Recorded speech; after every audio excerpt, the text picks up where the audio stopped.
This is Breaking Down Security, and I am Brian Brake.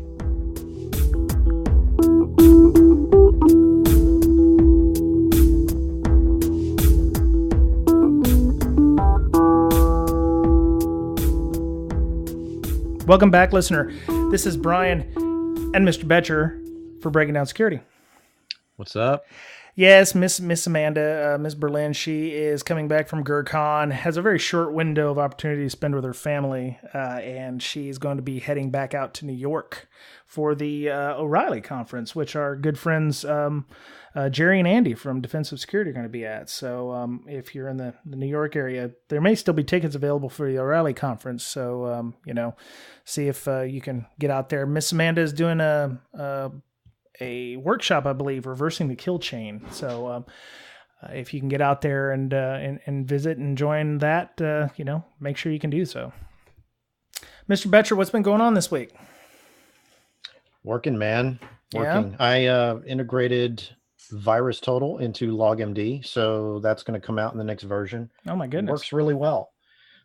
So it kind of automates the checks that you want to do when you find a suspicious or malicious executable and you want to just confirm if VirusTotal's seen it before. You can upload hashes, stuff like that. So it works really well. How are you doing that? You can do that without a key?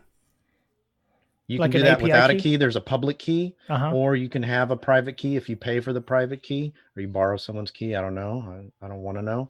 But yeah, it's like $4 a minute. Right. If you have the public key, and if it's a private key, you can flood them with requests. Okay. Yeah, I was worried about if your customers were going to abuse the public key, but okay, $4 a minute's not bad, I guess. So yeah, and it automatically waits for you, so you don't have to worry about it. If you've got 100 to upload, then it'll take so and so many minutes. Right. You don't have to worry about sitting there and doing it manually. Okay. All right. Well, I'm not gonna beat around the bush here. I'm gonna ask Mr. Boettcher a question. So, we have a guest tonight, a very, very special interview. Somebody I've been hearing his name in the past decade on various podcasts. As somebody who's knowledgeable about InfoSec. Mr. Boettcher, what does this gentleman mean to you when you hear his name? It's always threat modeling. I mean, because he wrote the book on threat modeling. Oh, well. That's what he means to me. Spoiler alert, buddy. Come on, man. Anyway, all right. Well, if you didn't figure out who the master of the threat model is, it's Adam Shostack. And welcome, Mr. Shostack, to the show. Hey, it's a pleasure to be here. Fantastic. So, for those people maybe who have never heard of you, maybe you could give us a little background on who you are and how you got to be where you're at today. Maybe a little bit of your origin story. Sure. And let me just throw my phone. Random family phone call leading off here. No worries. So I got started in security longer ago than I want to admit. I broke a bunch of things like the TIS firewall toolkit and the secure ID card. Joined a startup to do vuln management before we had vuln management, so helped create the CVE while I was there. Moved on to a privacy startup in Montreal, building private browsing technologies. Moved from there to a startup to do some risk management. That one didn't work out. I joined Microsoft in 2006, and they said, this threat modeling thing isn't working quite right. Go do something about it. And so along the way, I created a tool, I created a game, made it work better, took some of that thinking, discovered the simplest way to make it available was to write a book. So wrote a book on threat modeling, did some work along there in usable security. I was responsible for pushing the auto run patch out to XP and Vista. And then did work with the company's chief security officer council, set out to build a startup that was going to going to help chief security officers manage their portfolio of investments better. Turns out we were too early for that. And so for the last year, give or take, I've been consulting and training around threat modeling and risk management and security engineering. Just got back from London, where I was at DevSecCon. Nice. Doing a training with them. And, I'm excited to be here tonight. So that's all you've done. I mean, that's really hardly anything. Yeah, I know, but I'm still young. So there's time to do more. Right on. So I saw you. Well, I wanted to see you at Source Seattle. It was this is the second year I've gone. What do you think about the Source Seattle format? So, I love what Rob is trying to do. I think he's bringing together a good conversational group of people, and I hope to see it grow. Yeah, I actually like that too. I like the fact that, it's not all about security. There was a public speaking, presentation, or there was, understanding, security pitfalls and those things. And it was more than just, talks. There was some speed networking, which I found quite interesting, where you're asking people questions and meeting people in forced get together, which is something that most InfoSec organizations, cons don't do. They don't force the networking thing, which I found interesting. So I have to admit, I was sad. I ended up double booked that week. I was at the New Security Paradigms workshop, and I flew back Wednesday night. So I missed the first day and then a chunk of the second day because of a minor crisis at a client site. So I didn't see as much of Source Seattle as I had planned to. Yeah, but it sounds great. Yeah, I got to see your lightning talk that afternoon, and it was very good. So, which kind of leads us to why I wanted to have you on, because I didn't get to see your talk on security leadership lessons from the dark side. But I'd also wanted to discuss threat modeling, because that's your forte. That's your raison d'etre, raison d'etre. So maybe you could give us a definition. We like definitions. So what is threat modeling, and why do people do it, or why do organizations do it? So threat modeling, I'll get to a definition in just a second. Let me start out by saying that everyone knows how to threat model. If I were to ask you to help me threat model my house, you would do so. And in the interest of time, I'm not going to actually do this little exercise with you, but you'd start talking about my doors and my windows and the valuables inside my house. And when we bring that thinking to software, sometimes we get it wrong. So what is threat modeling? Threat modeling is using models, abstractions, to think about the question of what can go wrong. Right. And people do it naturally. We grow up learning to think about what can go wrong. And organizations do it because they want to build better products, right? They want to build products where security is not a surprise to them. And so if you spend a little bit of energy up front saying, hey, what are we working on? What can go wrong? What are we going to do about it? You can focus all the remaining security activities that you want to do for that product, for that service, for that release cycle. And you can have some confidence that you're doing the right things based on that upfront investment of time. And that's why organizations do it. Is because it focuses everything else they're doing. Okay. So why is it that it seems like a lot of companies are adverse to doing these things? Or, if we're so used to doing these on the reg, for just like, what happens if I drive in the snow, or, a mundane normal task, why is it that it seems like it's so difficult for organizations to do threat modeling properly? I could spend an hour on this question. I'm sorry. No, it's a great question. It really is. Let's boil it down to two things. One is, as we move from threat modeling a physical thing that we've grown up with to threat modeling a technology we're working on, the attacks are different, our intuitions are off, and so we've built a bunch of structures to try and help people do it. Some of those structures, as it turns out, don't work particularly well.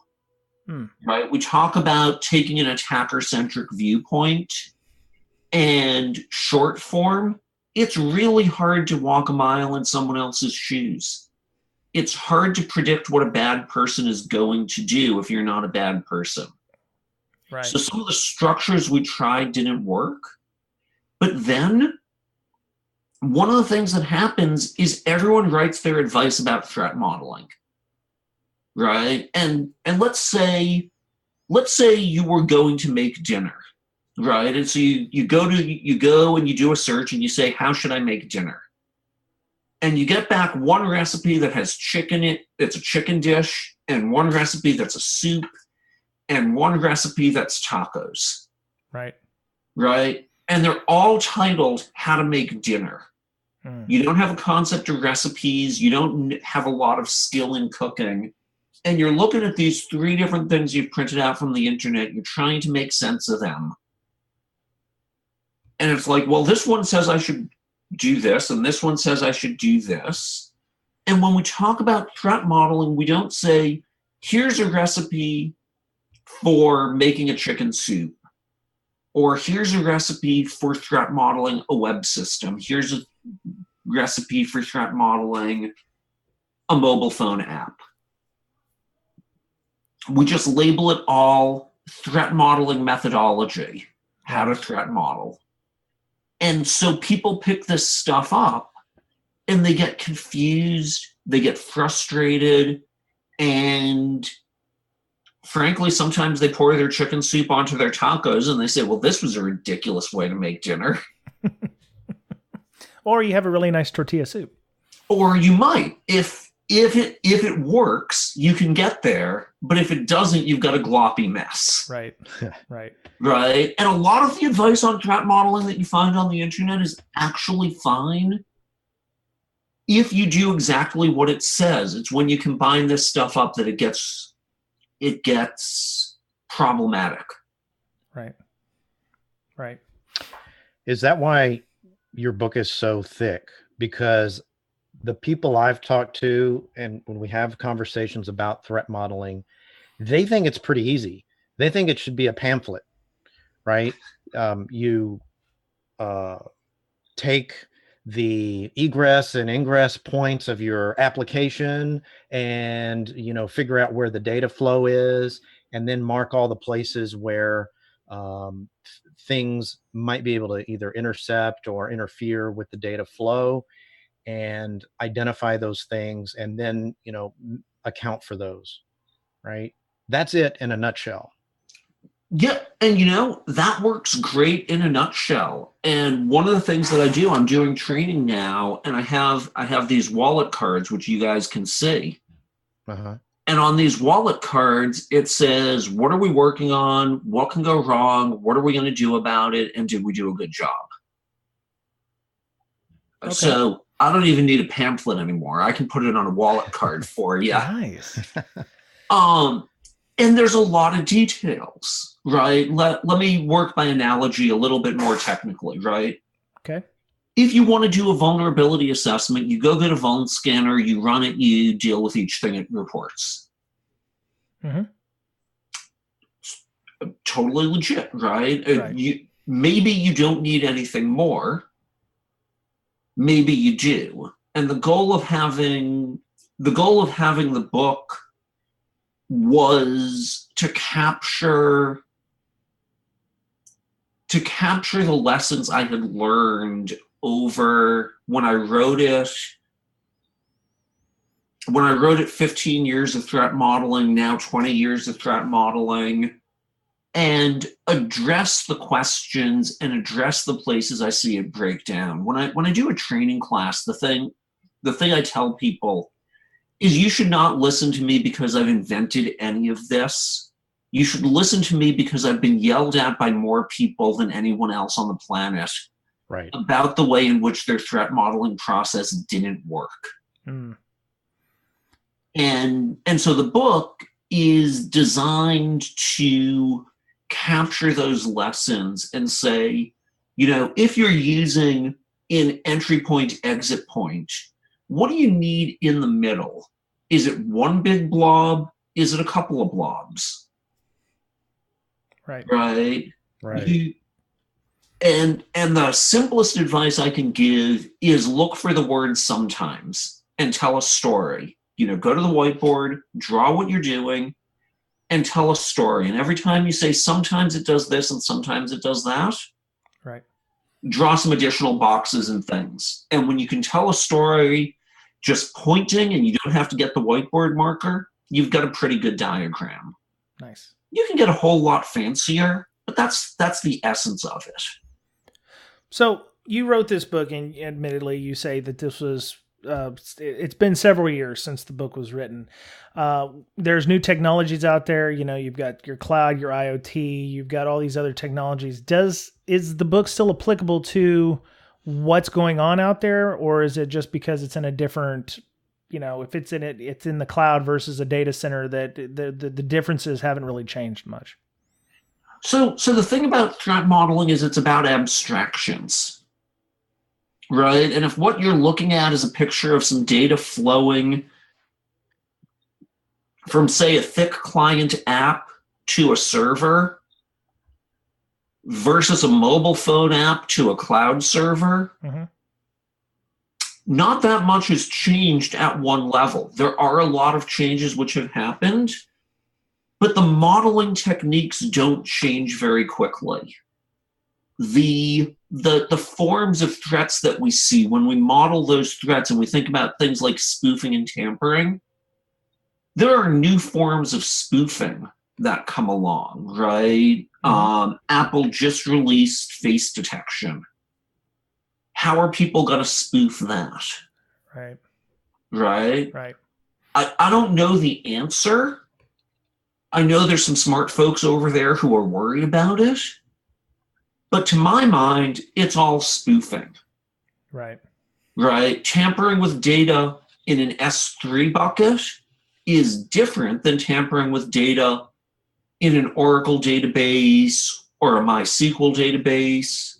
But at some point, we want to make sure that there's data integrity. Mm-hmm. And one of the things that I hope people learn as they develop skill in threat modeling is that these high-level models of the attacks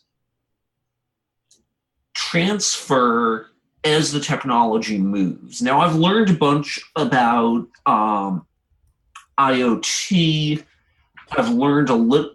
The cloud stuff I'm comfortable with. The IoT things, I think there's a little bit more. There's really interesting challenges in the engineering of IoT. I don't know how much it changes the threat modeling for IoT, though. I haven't figured that out. When I go and I help companies that are building devices, mm-hmm. we threat model in fairly similar ways to when I was threat modeling things like Windows and Office and Microsoft. Okay. So everything is just really an application with data that moves from point to point or something. It really all boils down to moving of data and the pipelines and the processes. It doesn't matter where it sits or how it sits. It's just data and communications back from A to Z. Pretty much. You get different features from the operating systems, right? Before the call, we were talking a little bit about the difference between iOS and Windows in terms of what the operating system allows, what it protects you against. So there are differences, and there's also really big similarities. Okay. All right. So I did the threat modeling workshop at Source with Robert Hurlbut. I wanted to have him on the show too, but he's got a new job that precludes him from doing any new stuff. So Mhm. sadly, we had to. You're not the backup, but you were. Oh, God, okay, that didn't sound. No, Robert's a good guy. I've talked to him about how he teaches. We've learned things from each other. Very cool. Okay. So I learned about what I thought. Okay. So what my idea of a data flow diagram was completely different from what I expected a data flow diagram to be when we were doing the threat modeling stuff. He broke it down by processes, boundaries, and data flow and data storage and privilege boundaries and stuff. Is his way of doing it, obviously, because you have talked about companies rolling their own threat modeling type of models. He has a different way of doing it. Do you follow a lot of the same principles, or is there a different way that you do your data flow diagrams when you're doing threat modeling? So when I was at the OWASP Summit in June, we did some great work with the Juice Shop guys. Mm-hmm, mm-hmm. And we did 3 different models. One was a data flow diagram.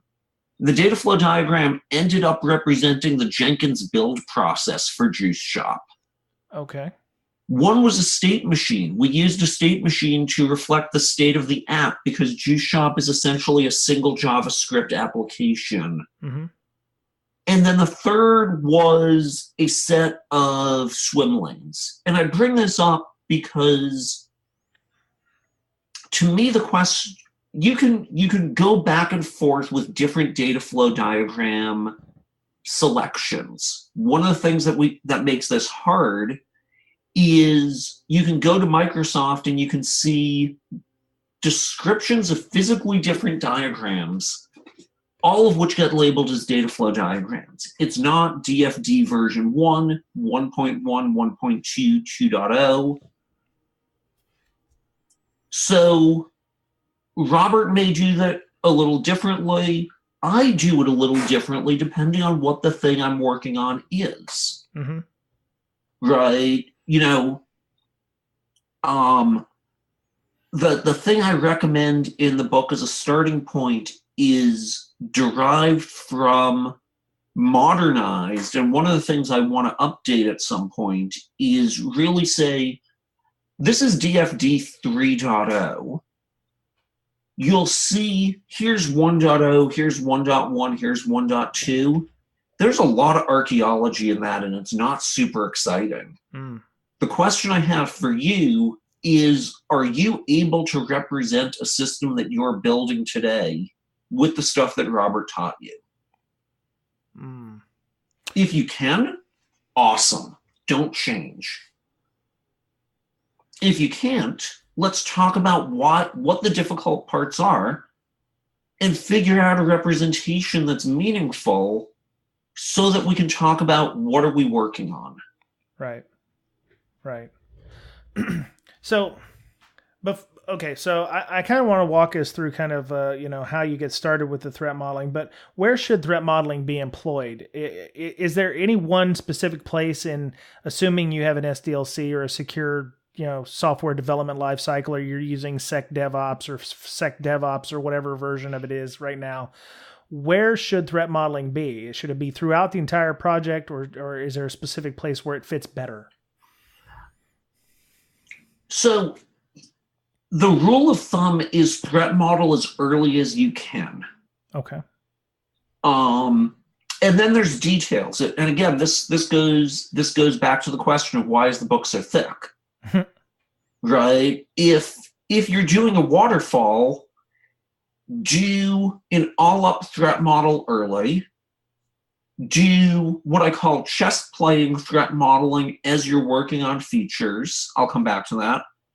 And then at the end, check that the model of what you were planning to build relates to what you're shipping. Okay. Chess playing is the back and forth, right? I put a lock on my door. The attacker can pick the lock, so I put an alarm on it. The attacker can cut the wire. You do that as you're building it, so those threats are fresh. So that the mitigations, the defensive features which you're building respond to those things, and they're fresh in your mind as you're building those defensive features. Mm-hmm. Now, when you're building instead of doing waterfall, you're doing more agile, right? I talked to a team recently that was doing 1 week sprints. Goodness. How do they threat model? They've got a big wall diagram that says, this is what we're building. Someone says, and my feature that I'm going to build this week involves this data going from here to here to here. And there's no changes to the trust boundaries. There's no changes to the data flows. We're just processing this data differently. Okay. We are done with threat modeling that feature. Someone else says, I'm going to actually add a new flow. We've got a new RESTful API that's here. We're going to be standing it up. In this sprint, all we're doing is standing it up with a version and a back and forth. But we know we need to authenticate it. We need some authorization. We need some logging. Right. And so we're going to backlog some of those because it's more than a week's worth of work. Okay. So when you get into the how do you fit it in, the rule of thumb is early, and then the specifics are based on what you're doing. Right. Right. I can understand that because, like you said, Agile is constantly adding new features, whereas Waterfall, you have a requirements document that says at the end of this, we're going to have X product with X number of features. So it's much easier to do threat modeling. It seems to me that the Agile or the DevOps, DevSecOps, whatever, is constantly, you have to be fairly mature to be able to do the threat modeling in that manner. You can't just, that's, I hate to use the word unicorn, but that's a rare instance where you've got developers who are that plugged into security to do those things, right?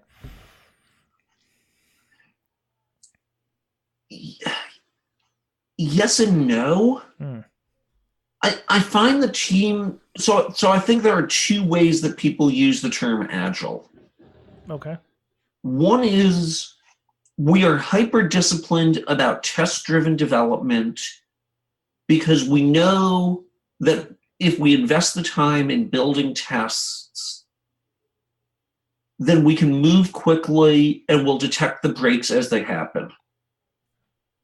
Okay. Those teams invest heavily in training, in process, in testing, and they can also invest heavily in security and get it right in their world. The other meaning of Agile is process stinks. We're not going to do anything. We're going to move fast and break things, and we'll fix it when it goes down. And documentation is for losers. Yep. Yeah. Well, all the Agile people have an expression, which is you ain't going to need it. What, the documentation? Yeah. Because we all have it up here in our brains, and nobody is ever going to have to need a user's manual. A couple of simple diagrams may be all the documentation you need. And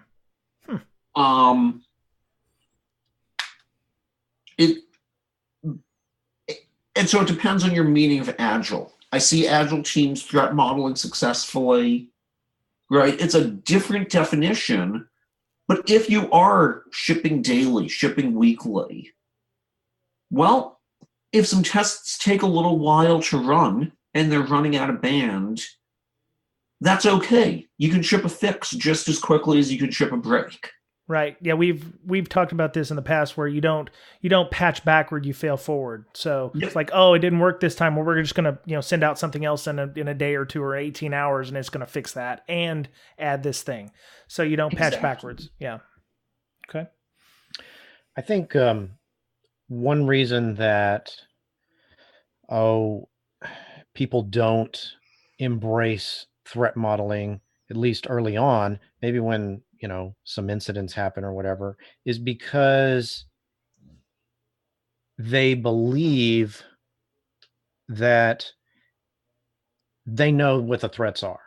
They don't have to model it. They know, they're experienced, they're instinctive about what can go wrong with their application. Can you speak to that? Yeah. There are people who absolutely can. When I was working on my last startup, my CTO was a guy I met at DEF CON a long time ago. We had some very, very lightweight threat modeling for what we were doing. Right? We wrote it down so that we were literally all on the same page. And we found a couple of things and we're like, fix that, fix that, fix that. And we never really went back to it because we were in sync well enough. When I work on a team, one of the guys at the training class last week said, we've got 150 different feature teams. How do we work with them on supporting them? Right? And right. For that, it's about consistency. It's about engaging in such a way that Team A maybe has a security person on it. Teams B, C, and D don't. Right. If B, C, and D don't think about security at all, then Team A has awesome security. The product as a whole does not. Mm-hmm. So there's absolutely times when the right thing is very lightweight. It's a discussion over lunch. We're worried about this as we build this feature. Okay, let's deal with that. If that's all you need, that's all you need. I've got no problem with it. It's when, there was a leader of the Food and Drug Administration who came out with a speech a couple of months ago. And she said, organizations making medical devices need a comprehensive, systematic, and structured approach to security. Wow. I'm glad to hear her saying that. We know what the threats are doesn't pass muster for that environment. Right. If what you're making is a game that runs on the phone, maybe it does.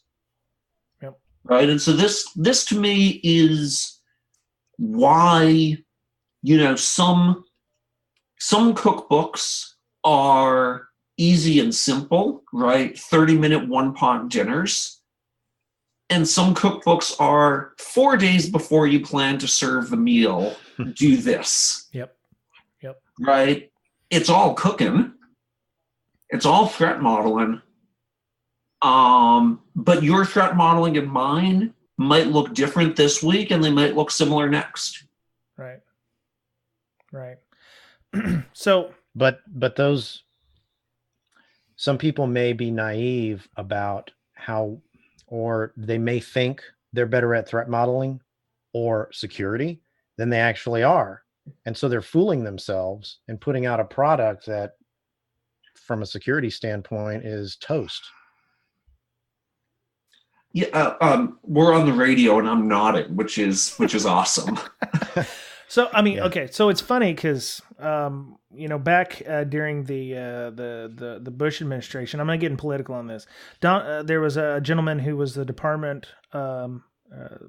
Secretary of Defense. He was Donald Rumsfeld, and he came out with these things called the unknown unknowns and the known unknowns, and that's how they, handled those things. And the unknown unknowns were the things that they didn't know, and all these things. And that's kind of like what threat modeling is. You have to know what the known knowns are, the known unknowns, what do you call the unknown knowns? And there was like 4 different ways of doing it, but it's very interesting how the threat modeling and this everybody laughed at him because he's like, oh, the unknown unknowns, but that's really become kind of a household. We don't know what we don't know. And that's why we do threat modeling, because it helps us reduce those kinds of attacks, the what we don't knows kind of thing.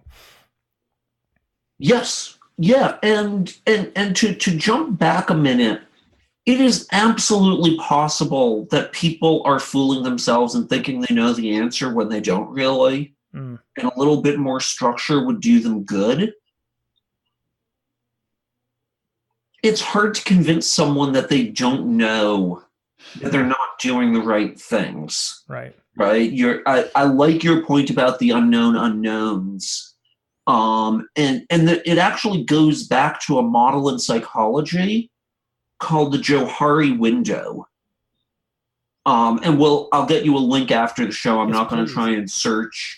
But but it's about what we know about ourselves and what others know about ourselves. Oh, wow. So he actually knew what he was talking about when he was saying that. Everyone likes to make fun of him, but there's actually some really interesting science behind it. Okay. All right. I think I found it. Anyway, so all right. So when you're doing a threat model, there are different threat models you can follow. I have some down at the bottom there. There's a stride model and the dread model. Wikipedia was kind enough to show me one called Pasta and Trike, which I've never heard of before. Stride and dread, we've actually done shows on before. Does it matter which one you do, or is it okay to even say, well, I'm not going to do any of those. I'm just going to kind of move along and do my own thing.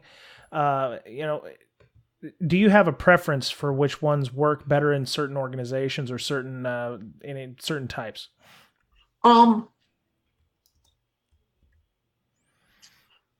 So I've become fond of stride myself. I used to hate stride. When people describe stride as a taxonomy, it's a bad taxonomy. What stride is really useful as a mnemonic. And for those who don't know, stride stands for spoofing, tampering, repudiation, information disclosure, denial of service, and elevation of privilege. Mm-hmm. I've said this a lot over the years. Right. And you can look at a system and say, where's the spoofing? Where's the tampering? Where's the repudiation? You can look more specifically. You can say, how can I spoof this component? How can I spoof the endpoints of this data flow? And the advantage to stride in that sense is you can keep it in your head and use it without needing any support materials. Okay. The Trike system is if I'm remembering it correctly, it's been a few years since I've looked at it. It's an asset-centric system which has a spreadsheet. If it works for you, great, go for it. Pasta has 7 steps. The authors describe it as a risk-centric system. I think of it as a useful tool for a consultant because it starts out with a lot of interview steps and tries to focus in on the risks at the end in a way that works for some consultancies. All of these are simply ways of answering the question, what can go wrong? And I would actually say that Trike is its own methodology. It's bigger than just what can go wrong. Pasta is its own methodology, which has 7 steps instead of 4. The one thing I do want to mention is don't use dread. Don't use dread. Do not. How come? Dread is a lovely acronym and a bad risk management approach. It stands for discoverability, risk, exploitability, and I forget what the other 2 things are. And the trouble is, you assign a 1 to 10 rating to each of these things. You average them out. There's no guidance as to what gets a 3, what gets a 7.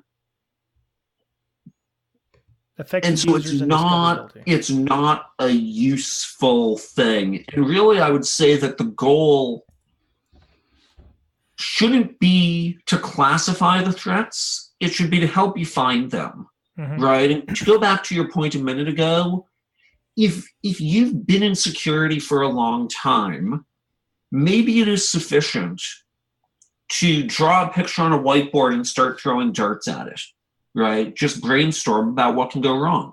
Right. I believe, without even knowing you well, you guys run a security podcast. You know a lot about the subject. You can probably do a good job without stride, dread, pasta, trike, or anything else.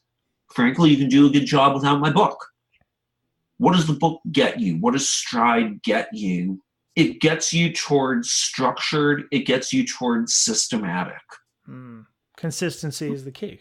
Right. Yep. If the 3 of us were in the same place and we had a bottle of scotch and a whiteboard, we would probably do a fine job threat modeling a system. The trouble is, let's say we get rat holed on something. Let's say we're all looking at it and we say, we think we found all the threats. Something like Stride will give you the ability to go through and say, did we look for Stride on this element? Did we look for spoofing on this? Did we look for spoofing on this? Did we look for spoofing on this? And assess how you're doing in a way. And, Shostack can do that for you. Trike. The advantage for me of Stride is that I don't need a checklist. I don't need a mnemonic to do Stride anymore. There's a system called Stride per element. I've now drawn that chart so many times that I can do it from memory. I think there's probably 4 or 5 of us on the planet who can do it from memory. Nice. It's not a popular skill. It doesn't need to be a popular skill. It fits on the back of my little wallet cards. The advantage is threat discovery rather than threat classification or threat categorization. Okay. So you said that Dread is a bad risk management approach. What makes Stride a good risk management approach? What do you mean by that risk management approach? So Stride is a good way to find problems. Dread was an attempt to answer the question, what are we going to do about it? Okay. Right. So you find a bug, Mm-hmm. you find a security issue. Maybe it's a bug, maybe it's not a bug. The goal of Dread was to be able to say everything that scores a 6 or better will get fixed. Mm. The reason Dread is not useful there is because you can argue about what a 6 means for each of its subcategories. Yeah. There's lots of ways to answer the question, do we need to fix this? If you're getting started, I'm going to say something controversial. Do the easy fixes first. Quick wins. Sure. Quick wins to convince the organization that it can do more. Okay. Wendy Nather likes to talk about the cheeseburger approach to security. You go to the doctor says, you're having trouble sitting up straight, you're overweight, and you say, Doc, I might have a heart attack, but I'm going to keep eating cheeseburgers and I'm going to wait and see. Doctor's going to tell you to quit eating the cheeseburgers. Microsoft uses a system, and again, I hated this when I first encountered it, and I've come to appreciate it. It's a bug bar. And the idea is all remote anonymous elevation of privilege attacks are severity 1. We have to fix the sev ones before we ship. All information disclosure attacks tend to max out at severity 2 unless they relate to security information or they violate a specific security rule. Mm-hmm.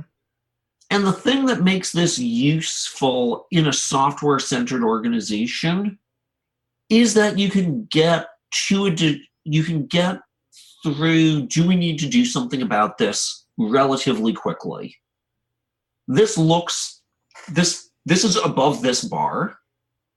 We have to deal with it in this way. And integrates well. And the reason I hate it is I'm a security person. I enjoy having debates over how important this is. How likely is it? How impactful is it? But I'm also a product person. And when I'm shipping something, I don't want to be having a debate over whether or not this bug is important or not. I want to get to consensus. We're going to fix it. We're not going to fix it. If we are, let's get to fixing it, not debating it.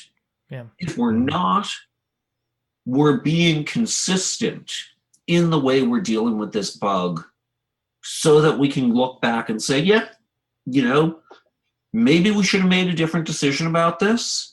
But these are the decisions we made, and we're giving you a consistent level of security across the whole thing.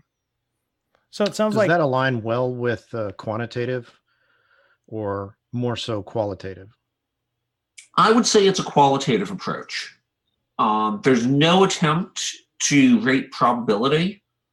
There's no attempt to rate impact. But as I think you both know, those are both hard arguments to have. Yeah. Right. And So you're simplifying it for the sake of getting the product out in a reasonably secure fashion, right? And relatively quickly. Yep, precisely.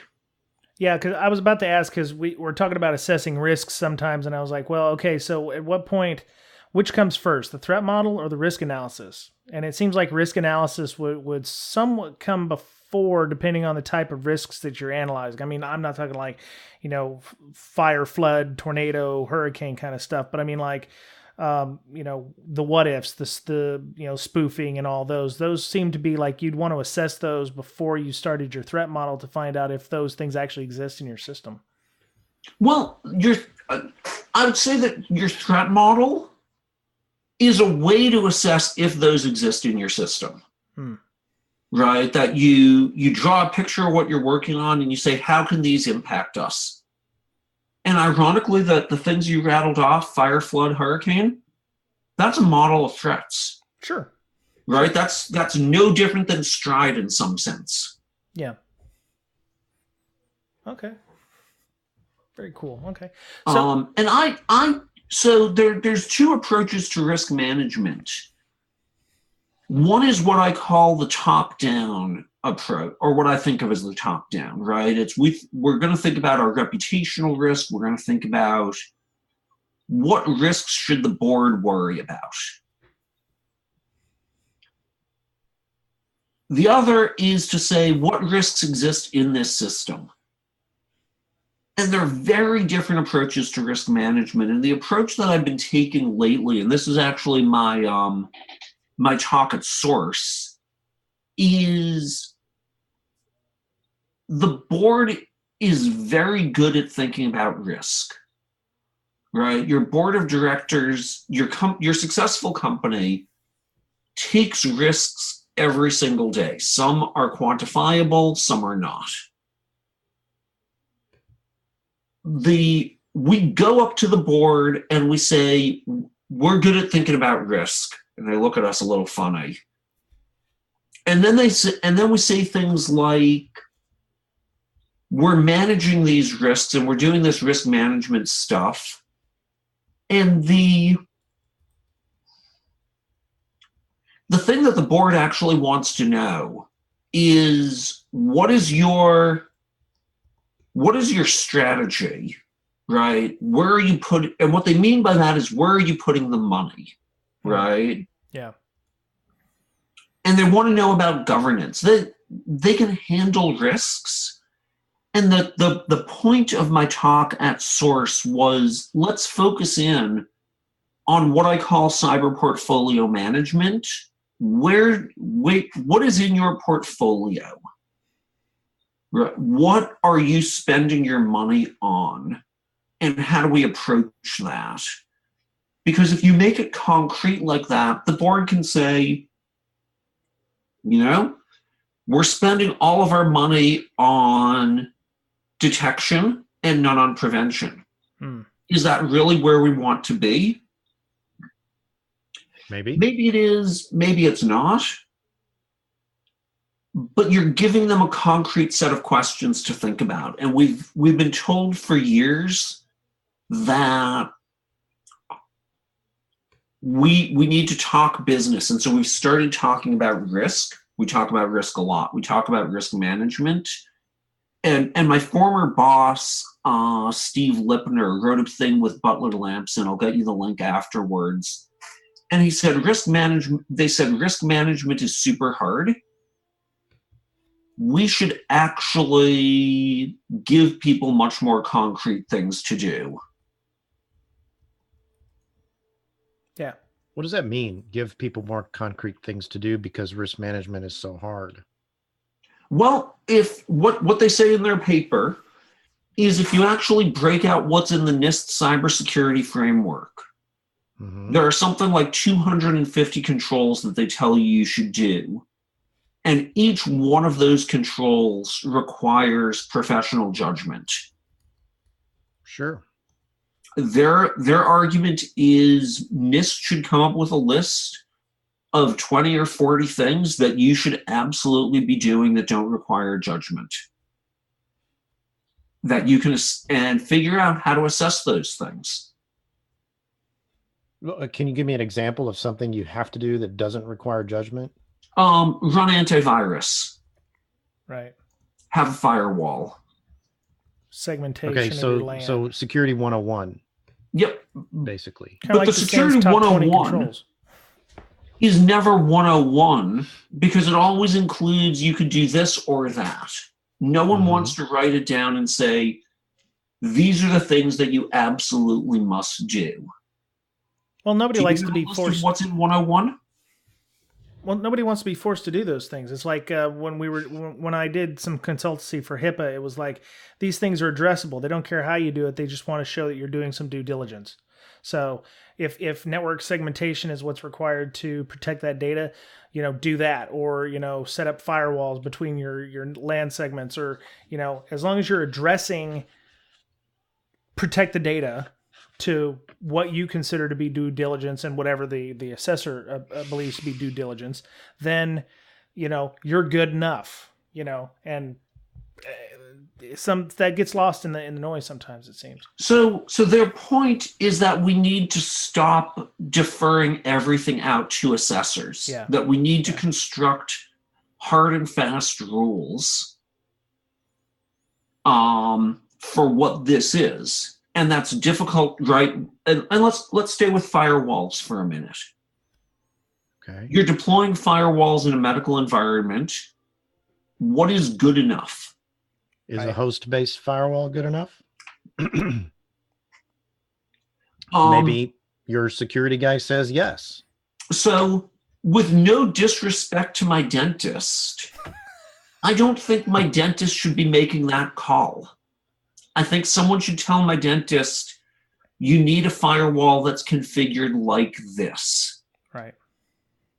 Right? My dentist has a, 4 or 8 person practice.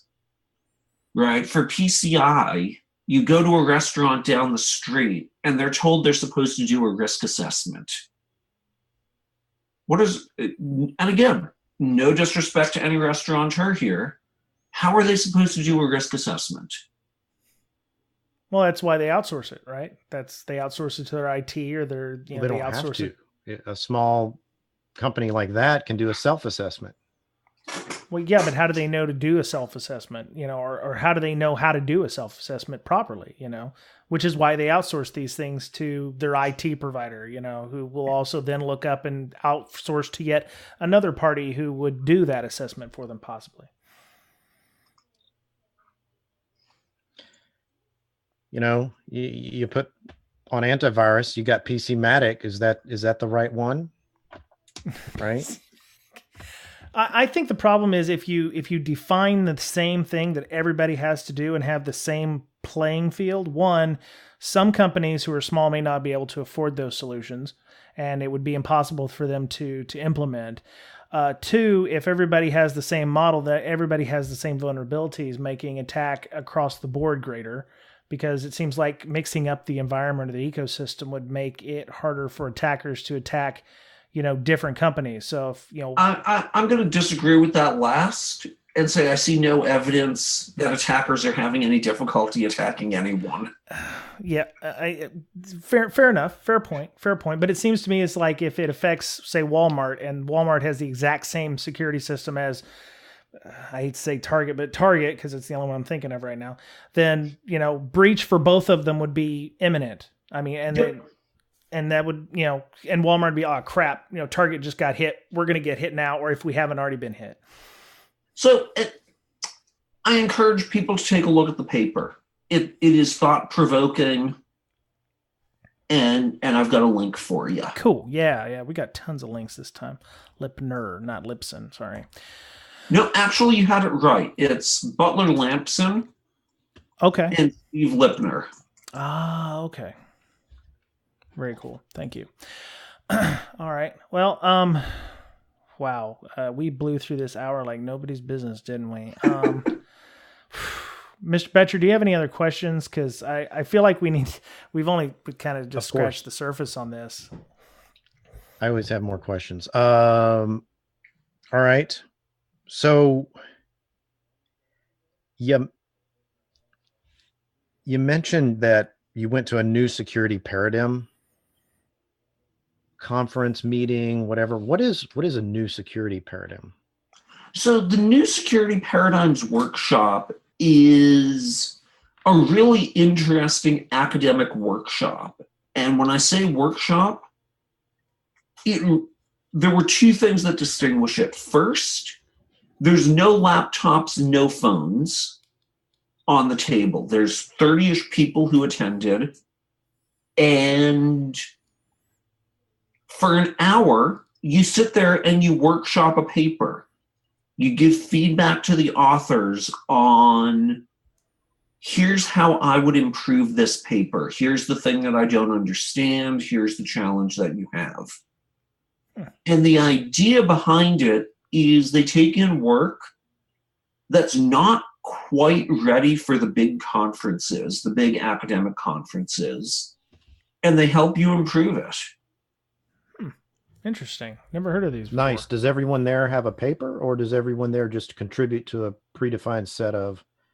So there were 12-ish authors who had papers and another 18 people who didn't. Wow. Okay. Gotcha. And the idea is to just take new ideas and help them grow in an environment which is explicitly supportive.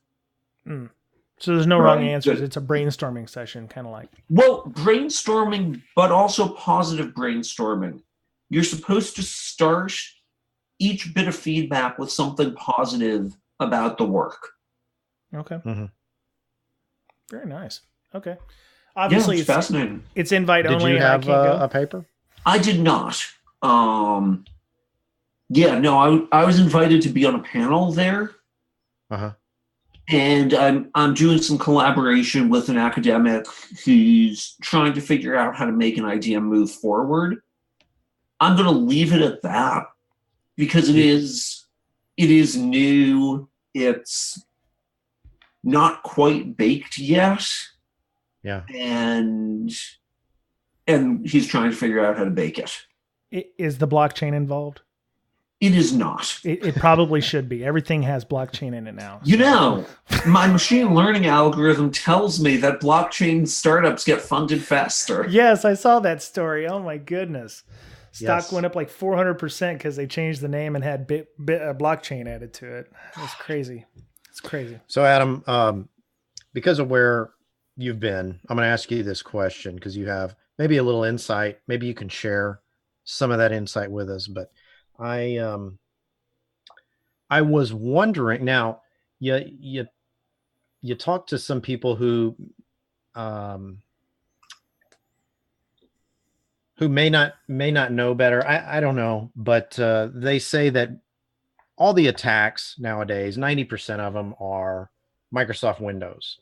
Right? Windows is just ripe for the pickings right now. You've got the macros and you have 1,000 different auto run locations. You can persist in Microsoft, things like that. And in order to safeguard your company, just move to Linux or Mac and you're good, right? You don't have to worry about these hackers anymore.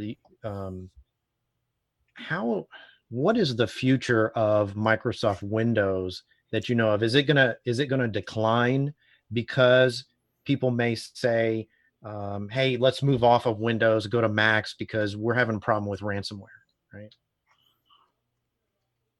It's a small question. So let me just say yes, or maybe I should say no.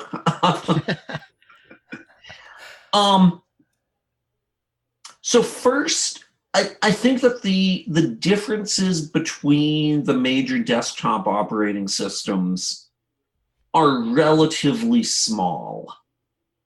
There's bigger differences between Windows and iOS or Windows and Android than there are between Windows and Mac OS. So I don't think the security win of jumping to Mac OS is going to be huge. I do think the training cost will be large. But let me actually go back to the beginning of your question, which is all the attacks are Microsoft. And it's been a few years since I actually had my fingers in this data pile. But part of getting auto-run fixed was, and this was removable media auto-run, part of getting that fixed was actually a model of how attackers are breaking in. And that data was sparse. The reason it was so hard to fix is because everyone loves to say, oh, it's Windows' fault. And yeah, there are some design issues that are coming to the fore right now. Where are people getting the data that says it's all Windows attacks? Well, most of the Trojans out there are Windows based. The emails you get have macros in them. They have Word but docs. that's based on what's popular today, right? I could rewrite that malware to run on Linux. I maybe could or could not get it to work. The macro-based stuff, yes. But if I fool you into clicking on something on your Mac OS or your Linux desktop, it runs with all the privileges of the user that you're logged in as. Mm-hmm. So I'm not.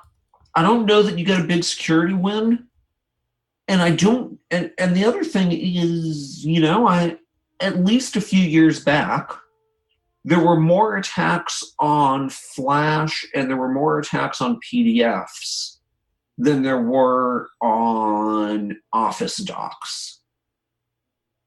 Don't know if that's changed, but I do know that the data that I was able to see was a little different. But overall, I think that the job of the CISO, the role of the CISO in protecting the organization from attacks, how much safer do you think you would be on a Mac, right? If you could quantify it or even qualify it, are you twice as safe? Are you much, much safer? Well, you'd have to get the data on what the market share is and the data on the new types of, I guess, malware or breaches coming out. Like how did they actually infiltrate the organization? Was it a vulnerability in a website, or was it phishing on a Windows box, that sort of thing? I wish we knew that. How rare is it that we can actually say that Struts is the way someone got into Equifax? Mm. Yep. That's like gold, but we see it once in a long while. We don't see it frequently. Are you saying that based on the platform you have, if you don't have Windows, you may have a false sense of security here? Maybe.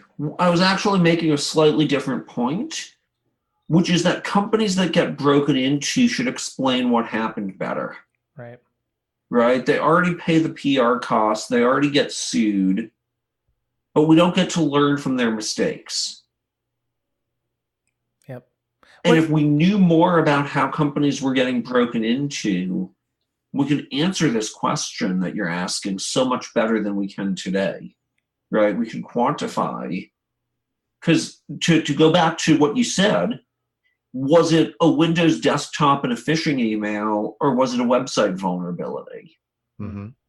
If it's a web vuln, then switching out Linux for Windows does you precisely no good. And I've seen recently claims that 90% of break-ins come from web vulnerabilities and 90% of break-ins come from phishing. And I know that one of those two claims is false. Yeah. At least. Yep. At least. They cannot both be true. That's right. That's right. But I don't know how to I don't know how to prove it one way or the other. Right. So would it be fair to say that all things being equal, the operating systems are generally just as vulnerable as each other? Approximately, yeah. They all have different, methods by which the vulnerabilities can occur. So, yeah, and I also think you have to, you really have to be fair, you really have to compare, apples to oranges. You have to compare the latest Mac OS versus the latest Windows, right? And the difference in, because if you're comparing the latest Mac OS to XP, yeah, XP's in rough shape. Windows 10 with Control Flow Guard, and I know they just stopped doing Emmet and replaced it with something else whose name I forget. Writing exploits against that stuff is tough. Right. Right, and this is why we're seeing a rise of attacks on design choices, is because the RAND, when I was growing up, we could just shove stuff into a stir copy and boom, you had EIP. It was easy. Right. Mm-hmm. Now it's these chains, and really this is why threat modeling is so important. Is, did you think about the attack path with DDE? Did you think about the attack path with Office macros? And once you ship something like that, it's hard to pull out, right? The reason it was hard to fix auto run was because you guys both look young, so you may not remember this, but it used to be you got a CD with software on it, and it would say on it, on the CD, physically on the silk screened onto the disk, it would say CD E : and type setup.exe. Yep. Right? Auto run was put in place to reduce support costs. Once you put that in place and people take a dependency on it, it's hard to remove. Sure. Your threat model, you can have fewer bad outcomes like that. Nice. Well, so I got one more question. Okay, because we're way over. So, yeah.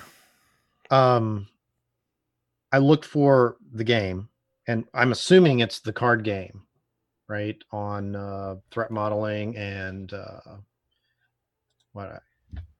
elevation of privilege. Yes. Is that the one? Yep. Okay, I could not get it. This was about 2 months ago. Where do I get one? So if you go, I am, knock on wood, I've got a better solution, but if you go to threatmodelingbook.com/resources,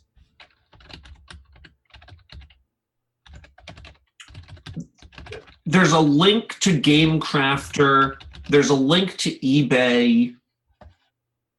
I'm having a good conversation, and I don't want to jinx it by saying anything before it's ready, but I think I have someone who is ready to sell them so that they'll be available at a good price on an ongoing basis. And as the person who made the decision to Creative Commons license them while at Microsoft, I don't feel like I should be selling them myself. Right? It looks a little chintzy. Yeah. And it bums me out that they're so hard to get. Yeah. Well, you need to talk to Steve Jackson Games. I mean, he's done great things with Munchkin, so. I can print them out. There's a PDF available. Yep. So, but, just rather buy one stack, right? No, I'm with you, and I'd love to. And actually, you mentioned Steve Jackson, so funny story. The second game I helped with, which is Control-Alt-Hack, really it was Tammy Denning's work at UW, and I was just an advisor. But we licensed a game from Steve Jackson. Oh, nice. As the mechanics and rules for Control-Alt-Hack. Fantastic. Okay. Well, today I learned. All right. Yeah, I got some. And the game. Go ahead. The game still applies, right? Yeah. I mean, are there new cards that I need to download or something, or is it pretty stable? It is pretty stable. And look, occasionally someone comes up to me and says, I want a card for this. If you want a card for something else, number one, it's Creative Commons license, so feel free, have at it. Yeah. And Creative Commons attribution, so it's totally legit to do that. But two, email me exactly what you want the card to say. Right? I would be happy to extend it with stuff. But a lot of times it's very company specific. It's like, oh, we keep finding this thing. We want this card. Funny thing is, it's still for download on Microsoft's website. Yep. So I'm going to put a link in the show notes to it for there as well. So cool. All right, cool. Yeah. So before we go, I want you to, if you can mention your new book that's coming out, please feel free to do so. Because I have to buy it, so it's going to have to be somewhere online. So I don't know exactly. So the new book is on cyber portfolio management. What I recommend you do is, if you either come to my adam.shostack.org website, that's the easiest way, and we'll put a link in here to directly. There's a copy of the talk at RSA. I've been getting some great feedback on the book, closing up with a publisher on how to get it out there. So that should be out sometime next year. Okay. But available now is the threat modeling book. It is still current. It's still full of actionable advice. And so that's where I recommend people start with that. Nice. That in the game. Okay. You speak quite a bit. Are you going to be anywhere in the next few months where people will be able to get a hold of you or go and see you talk? So I've been heads down with the portfolios management book, and also with training and consulting. It's been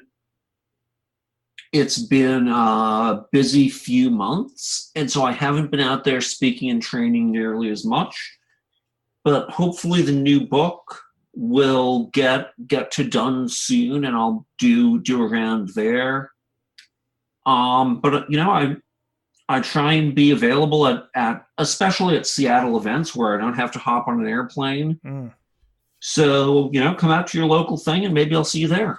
Right on. Yeah, I know HushCon's coming up in December. I think there's probably still tickets for that. If, you need a ticket, I know a guy who knows a guy. So I can hook you up with that. I will be at Hush. Yeah, I'll be at Hush. Assuming we don't get 2 foot of snow in my house here and I can get down to Seattle like last year. So, yeah.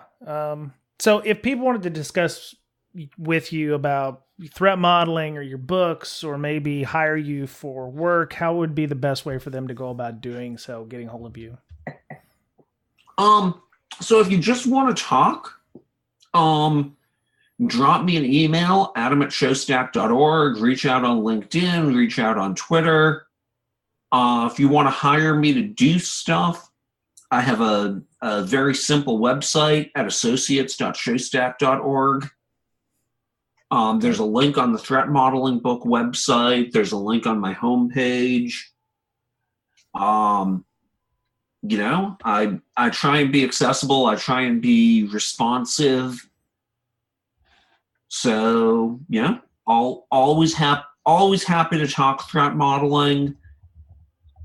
A lot of times it can be a real, it's a 5-minute conversation. Here's what you need. Sometimes it's a longer conversation. I'm happy to start with a 5-minute. What's going on? How can I help? But you charge a minimum of 1 hour, though, right? Is that how it works? No, I don't.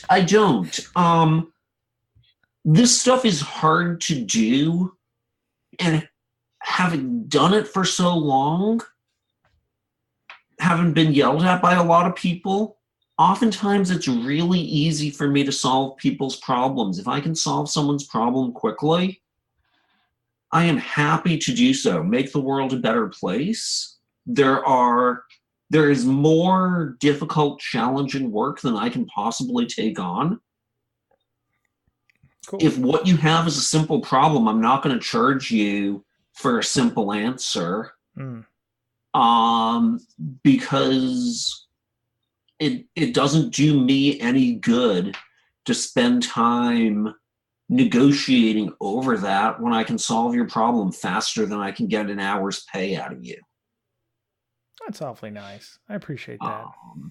Look, in security, there's a good community, and I've learned a tremendous amount from the people around me over the years. I'm happy to give back. That's nice. Yeah, we have a fantastic community. We have a large number of people who are more than willing to help out, or come on our show and impart their knowledge to our listeners and ourselves. So. No, and I do appreciate the chance to plug the consulting work, but I don't want that to be a deterrent to talking. Sure. No, I understand. Well, we definitely went over our 1 hour, but this is one I'm definitely going to be listening to again. Thank you so much, Sir Adam, for coming on the show. And I don't want to Hollywood you by saying we should do lunch, but I live in the Seattle area. I'm half an hour. I live up in Snoqualmie Ridge, so we've got a dynamite Indian joint up here, or I don't mind going to some pho or something like that. Or I do CSEC East, which is a meetup. Have your people call my people. Yeah, we'll do lunch. Yeah, we'll definitely do lunch. But yeah, I'd love to sit down and chew some more fat with you. So appreciate you coming on. So cool. Mr. Boettcher, how would people go and find you if they wanted to discuss the podcast or your application that you make because you're an evil developer? How would they go about finding you and doing that? You can hit me up on Twitter at Boettcherpwned, BoettcherPwned. Okay. Miss Berlin, she is sadly, like I said, not here, but if you are in New York at the O'Reilly conference, please feel free to hit her up and say hello. You can find her at InfoSystir, INFOSYSTIR on Twitter. And, she's fairly active on our Slack channel. Everybody's fairly active on our Slack channel. If you want to get on there, we have a lot of great information and discussions. We had some GDPR discussions. We have discussions on OSINT and pen testing and, reverse engineering and malware. Mr. Boettcher hangs out a lot in the malware section. But yeah, we're, you can sign up and join us there if you go to breaksec.signup.team. We also have the channel for our Intro to Reverse Engineering course, which Tyler Hudak is going to start with for us on Monday. It's a 4-session class of 1 hour apiece on every Monday. You can go to our Patreon and sign up for that, and that'll get you access to the class and early access to the videos. And you only have to pay like $100. So, it's, Tyler's doing a lot of training and, malware analysis at DerbyCon. So we're really happy that he's doing the instruction for our class. So yeah, that starts on the 30th of October, which is 2 days from now. We're recording this on the evening of the 28th. So after 1 November, you won't have access to the class, but you can get access to the videos if you want. But you can get more information going onto our Slack channel and ask those questions. So. Like I said, we have a Slack. Thank you to our Patreon donators. That's how we, support the show, and it costs for equipment and hosting and our general work on Slack and everything. So we appreciate everybody who's giving us money to help support the show. So the show will always be free, but if you can leave us something in the tip jar, we don't hate on that. So you can follow me on Twitter at Brian Brake, BryanBrake. The show's Twitter is at Brakesec, BRAKESEC. And, we're on iTunes, Google Play Store, Player.fm, TuneIn Radio, iHeartRadio. We're all over the place. So there's no reason for anybody not to be able to get a hold of us. We're cross-platform, if you will. So we'll be back again next week for a new next show. If you have any questions or comments, please send us an email, bds.podcast@gmail.com. So that was it. Thank you again, Adam, for coming on. You're always welcome to come on if you want to talk about anything. So we appreciate you. Awesome. Thanks. Yep. That was it for bringing down the security this week. Have a great week. Please be nice to one another, and we'll talk to you again soon. Bye-bye.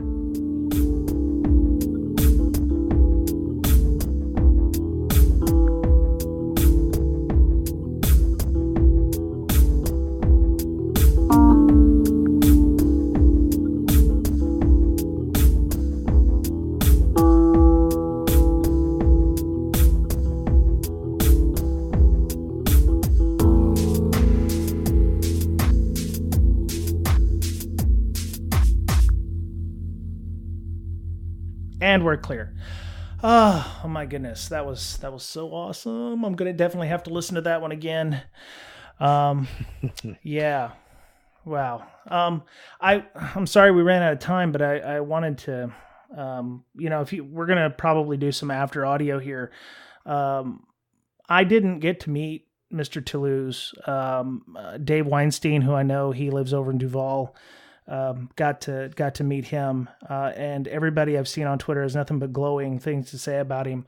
How did you know Steven? So I met him when I joined Microsoft, and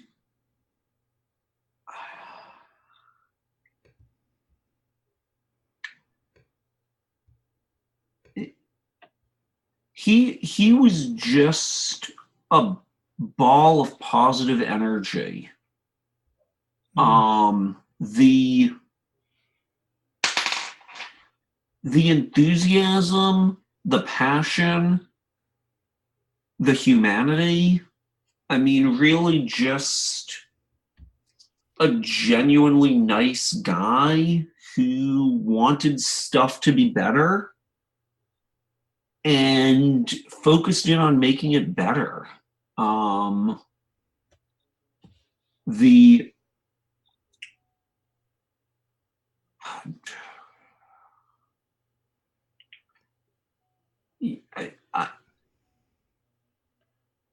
Honestly, I'm not good at eulogies.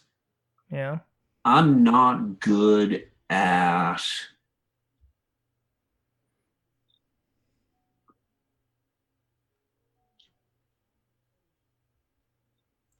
explaining why someone was a good person.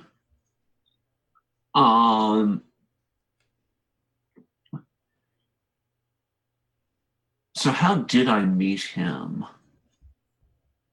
I probably met him at like the second or third Blue Hat, and then got to know him over the course. I mean, he was there the 8 years that I was there, plus a few years later. And you know, you want any argument you would have with him, he had a principled position, right? I remember talking to him when he started running the abuse team. And, you know, I'm a big believer in free speech. And he said, look, this isn't a question of free speech. It's a question of, can people actually enjoy their time on our platform? Yeah. And he showed me shit. And, years later, that shit was like Gamergate. Mm. People using disgusting pictures, disgusting names. And he's like, there's a level of trash talk, and then there's just a level of trashiness. Yeah. And when people hit that and he said, we don't need to let people be trashy to each other to make a great gaming system. Right. It was like, okay, and it's, and it was that focus. Where does the humanity of it link up with what we're trying to do, right? We're trying to make a great gaming system. What is that? Right. And not being able to get on because you're a woman, not being able to get on because you're gay. Just not a part of that. Yeah. Yeah, we still have some ugliness in InfoSec that deals with that, and it always seems to happen. The bad things happen to the good people, and I guess the only legacy that we can have is that people remember us and we were loved.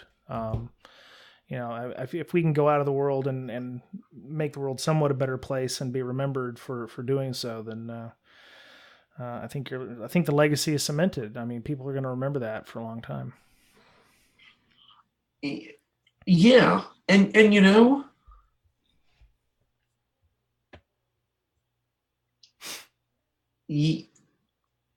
can't know what that is or isn't going to be.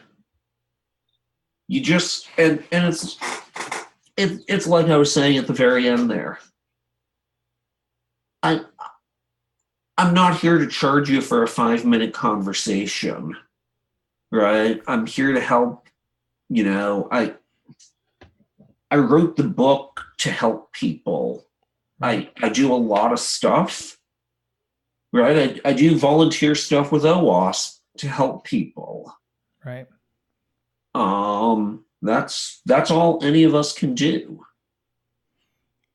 We started the podcast more to kind of market ourselves, but along the way it's become more of a, we've had people email us saying, hey, you helped us with this or whatever. And I was like, I didn't actually mean for it to be like that.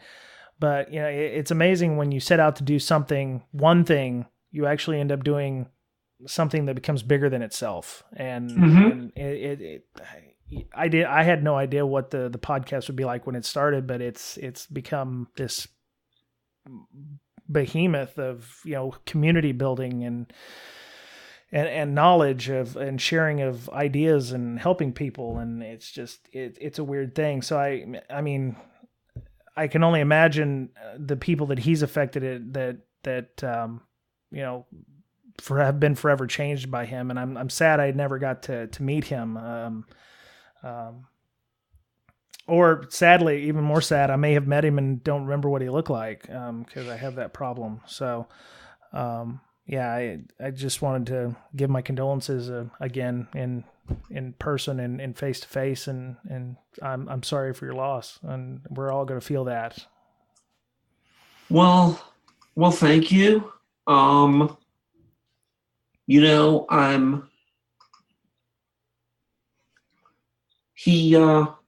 He liked to quote Bill and Ted and say, "Be excellent to one another." That's right. Party on, dudes. Yeah. Nice. And I think that it's the be excellent to each other that really we have to remember and keep with us. Right. It's the nicer corollary to the Wheaton law, don't be a dick.